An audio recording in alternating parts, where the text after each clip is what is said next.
For the helper T cells, there's lots of subclasses of helper T cells that function based off of the various infections or whatever type of need we have at the time. And what determines the differentiation of these is obviously cytokines, but these are cytokines that come from the innate immune system.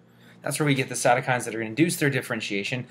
This is because, the helper T cells are so crucial and so important to the immune system being able to work and to be able to function as a whole. They have to be really flexible to adapt to the various types of infections that we can get, right? So all of these differentiation types here, Th1, Th17, Th2, whatever, these are all reversible differentiation. These are not like a permanent commitment things that they become, like this guy's not going to be a Th1 cell for the rest of his life.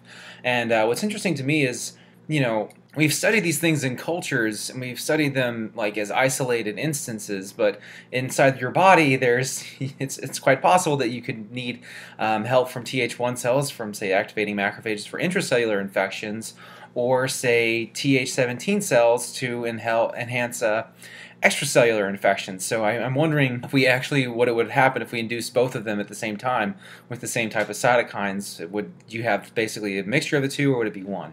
But anyways, right now, this is what we know. And my PI has added some extra little notes here and there about the cytokines that are actually involved in inducing the differentiation and then their effector function cytokines. I'm not qualified to say whether or not I think he's right or wrong. He just added all this extra stuff in here. And what's interesting to me is that we're really getting to the point in immunology where if you look in your textbook, you're going to start to see the words may being used. It may do this. It may be involved in this mechanism or this type of a pathway. We don't really know. Anyways, though, for Th1 cells, their primary role is to be involved in activating macrophages. This is usually for intracellular infections. For Th17, we're usually talking about extracellular. For Th2, mostly involved with orchestrating an attack on parasites. How do we kill parasites? Well, we kill them with inflammation, or we kill them with getting them to shuffle them out of the body through very unpleasant means for us. T follicular T cells, these guys are involved in activating B cells and helping with antibody response, isotype switching, things like that. And then the regulatory T cells, the induced kind, these are involved in suppressing all the other cell functions to kind of shut off the inflammatory response, to shut off the immune system and allow for some promotion of healing and tissue repair. And like I had said earlier, I think we had actually used this slide in the other videos that I've talked about. Because it's reversible, it's usually through a signal transduction pathway that involves a soluble protein cytokine. We're not going to see any steroid-based hormones being involved in this because of the short action that it has to have. So it binds, it activates this, and then once it dissociates away, it's not going to stay in that state forever, right? It needs a continuous supply of cytokines to remain in the state, and that's how we know that we are still fighting an infection and that we need help. So like I've already previously mentioned, Th1 is involved with intracellular infections, Th2, parasites, T follicular, we're involved in isotype switching, increasing the antibody affinity, basically just helping B cells kind of speed up that process there. Th17, we're dealing with extracellular infections, and then for regulatory, we're going to be suppressing all the other T cell populations. This is just a diagram. I like it because it shows, one, the fact that we really, don't know too much about all the other things that come into play with this, but usually the interleukins or cytokines or things like that we're getting that induce differentiation to Th1, Th17, whatever, is from the innate immune system. And that's something that I think is interesting, that they're working in tandem. The helper T cells go and they tell the innate immune system how to work, and the innate immune system says that they need help, and that's what tells the type of helper T cells to come in there. So it's really nice that they're working in tandem like that. This is just a diagram here showing, here we have a Th1 cell. The specific types of cytokines that are involved in that, I'll talk about that in my map, but I just wanted to show that it's not just macrophages that they act upon, right? They're going to have inducing a lot of interferon, in this context interferon gamma, having a huge role to play in this. And usually what you'll kind of, take note of is the fact that it's a soluble cytokine and then a receptor bound, so an insoluble type of a cytokine, if you would want to think about it that way. These guys are central to macrophage activation, and macrophage activation is really, there's a whole bunch of other things that they do, but this was the first thing that we discovered, one, and two, this is one of the mechanisms that we really understand well as opposed to others, so that's probably why you're seeing this talked about in your book as opposed to other stuff. It mentions it, but it doesn't really go in much detail about it. For macrophage activation, we need two signals. The first signal is from the interferon gamma, okay, a soluble cytokine, right? This is what we're seeing here.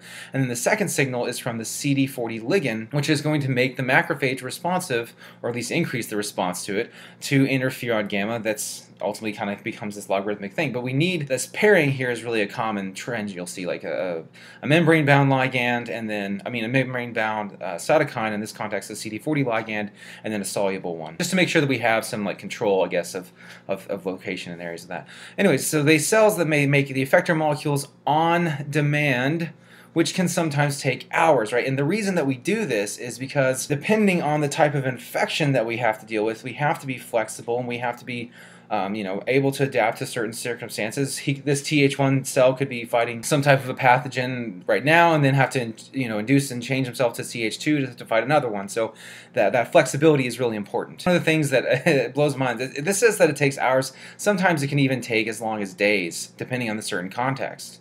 One of the things that I talked about earlier was the fact that when you start getting into the immune system, and especially with macrophages and neutrophils, anything that's really powerful phagocytizing agent, those guys are really kind of harmful even to healthy tissue, because the way that they work is by oxidation and by releasing radicals, which inflammatory diseases actually are one of the very directly, at least correlated with cancers and other things that are kind of bad for the cell. So we need to be sure that when we do this, when it's kind of like setting off a bomb, that if we're going to drop this bomb, we're going to be sure that it's controlled and that it's needed and that it's warranted. And as you can imagine, if we don't have the CD40 ligand, we're less responsive to the interferon gamma, then the macrophages are going to be turned off. And here's a diagram that really just shows all the things that the Th1 cells do. Notice that it's a common pattern for membrane-associated cytokines and secreted cytokines to work synergistically within a local area. And so this is just the Th1 cells, right? So interferon and CD40 ligand, this is involved in activating macrophages to destroy the engulfed bacteria, so intracellular type infections. We have the Fas ligand. Hopefully that looks a little bit familiar to you. We're using it in a different context, kind of in this way, but also very similar to with what we saw with the cytotoxic T cells, and tumor necrosis factor beta, which they're all the same family, right? And this is going to be killing chronically infected macrophages to release bacteria that are going to be destroyed by other healthy macrophages nearby. Interleukin-2, you know what that does. That's literally, the nickname is the T cell growth factor. This mechanism here, we didn't really talk about it. I don't recall ever mentioning that to you guys, but it induces macrophage differentiation in the bone marrow. Also, we're obviously secreting tumor necrosis factor alpha and beta, which is involved in diapedesis. Talked about that previously when we talked about the innate immune system, and then also to secrete CXCL2, which is anytime you see CXCL, think ligand. It's some type of a chemokine that's going to help recruit macrophages to the site of the infection. So macrophages are actually really, really good at their jobs, but the problem is that there are some cells, and in every mechanism that we've talked about for the immune system, there's some type of other mechanisms that microbes have developed to counter that. And so some of them can actually resist being phagocytized by an activated macrophage, right? And so a chronic infection is going to ensure resulting in the formation of a granuloma. And what a granuloma has, a central area of infected macrophages surrounded by activated T cells, and they're really large actually, and they form the epithelium-like layer around the center here, and that's what we see here. So this is for example, inside in red, if you can see it, I know it's not the best pixel or quality there, but in red we see mycobacteria. The mycobacteria, tuberculosis, or leprosy, those are anything that's a mycobacteria is really good at resisting being phagocytized. And this is the multinucleated giant cell here, so this would be the remnants of, say, macrophages or things like that, and then the epithelia tissue, and then the T cells around it, and they form this thick wall thing. So like if you've ever had TB done, if you work in healthcare, you have to have TB testing done periodically, and the first thing they do is they test to see if you've ever been exposed to it, if you have any type of a response to an antigen from it. And then if you have a response to an antigen from it, they're like, okay, well, he's been exposed to it at some point in his life. That doesn't necessarily mean that it's colonizing his lungs. So they'll do a chest x-ray, and usually the chest x-ray will come back fine, but if you do have TB, you'll actually be able to see this huge just wall of all of these granulomas all across the patient's chest, right? So for Th2 cells, really their whole function is to orchestrate a synchronized attack against parasites. And usually whenever I say that, I mean like a multicellular parasite. So what are the two ways that we kill multicellular parasites? Well, we usually will flush them out of the body, and that's usually unpleasant for us, or to kill it with inflammation, which is also pretty unpleasant for us. But really involved in the activation of macrophages, IgE antibodies, because remember that's the one that gives us allergies from B cells, activation of the epithelial cells to become, housing more and become inflamed, kind of like we saw with the anaphylatoxins there. We're going to have more diapedesis happening there, more leukocyte homing. The smooth muscles are going to start to contract to try to hopefully flush that out of the body. And then we're also going to be recruiting the classic inflammatory response of eosinophils, basophils, mesophils, or mast cells, and then B cells will start to produce that. This is nothing new in the context of like the immune system, but it's new in the context of the Th2 cells are actually getting this ball rolling and orchestrating this attack against them. The Th1 cytokines, specifically interferon gamma, and then for the Th2 cytokines, specifically interleukin-4, these are the cytokines that also play a role in their effector function, but also have activities in that they induce differentiation to Th1 or Th2 respectively, right? So what we can quickly have is this kind of positive feedback loop, if you want to think about it, otherwise known as a polarization event. And basically you just have this rapid expansion of either Th1 or Th2 helper T cells that are involved in this response, right? And so in this context, I'm talking about leprosy, and leprosy is caused by the Mycobacterium leprae. Anytime you hear Mycobacterium, I want you to think about something that's highly resistant to phagocytosis by macrophages. So we're thinking, what type of helper T cell is really involved in catalyzing fights against intracellular infections. But anyways, 95% of the people just on planet Earth are actually going to be pretty resistant to infection by it. And that's why it has such a long incubation period. It can take up to 20 years in certain contexts.